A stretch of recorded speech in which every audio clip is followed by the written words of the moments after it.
all my Ashgourd, and I'm making different dishes. So I made today one curry with the Ashgourd, and now I grated some with my chopper, and I took out this extra water by squeezing them like this, the grated Ashgourd, and then I am going to make halwa out of it. So you see how much water they had, so fresh. That's the beauty of eating a fresh vegetable right off of the wine. So yeah, so now I am done with this squeezing part. Now you see here is the squeezed grated Ashgourd. Now this will be used to make a halwa. So halwa is a sweet, right? It's a dessert. So I am going to put a lot of sugar in it, and I'm going to cook it on the stove. So I just wanted to make sure that they don't have any more extra water, because the more water it will take extra time for them to cook. So I am putting sugar in it. I will put a lot of sugar because it's a dessert, and you know desserts require sugar, lots of sugar, but still in reasonable amount. I'm not gonna overdo it, but that's how. So now whatever remaining water this Ashgourd had, and also with sugar, you know, it will melt. So it's gonna evaporate. This water is gonna evaporate slowly, and yeah, so you see how this water is forming. So I will keep cooking it until this softens and also the water evaporates. So you can see how it's boiling or cooking with sugar.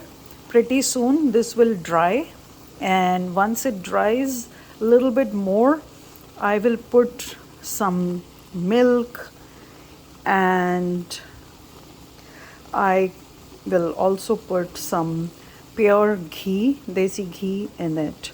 So that will basically be the whole process. It just takes a little bit time and patience, and because the water has to basically dry out. So unless the water dries completely, as you can see it's still so watery, I cannot use other things.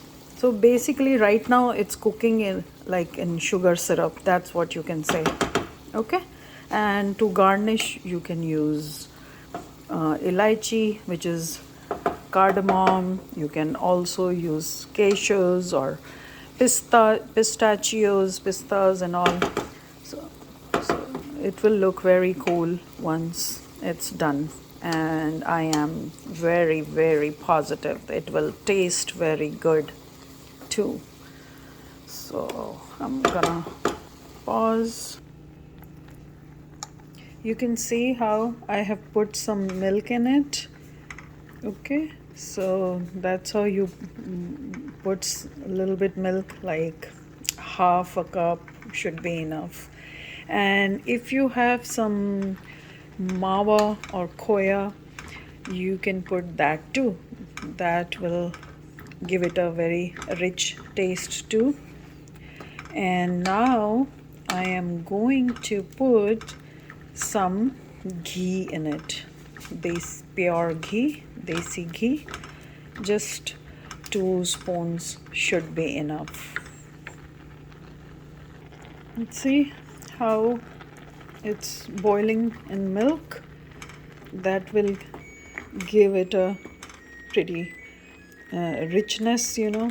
And now I'm going to add, as soon as it dries a little bit more, I'm going to add some ghee. Just 1 or 2 spoons is fine.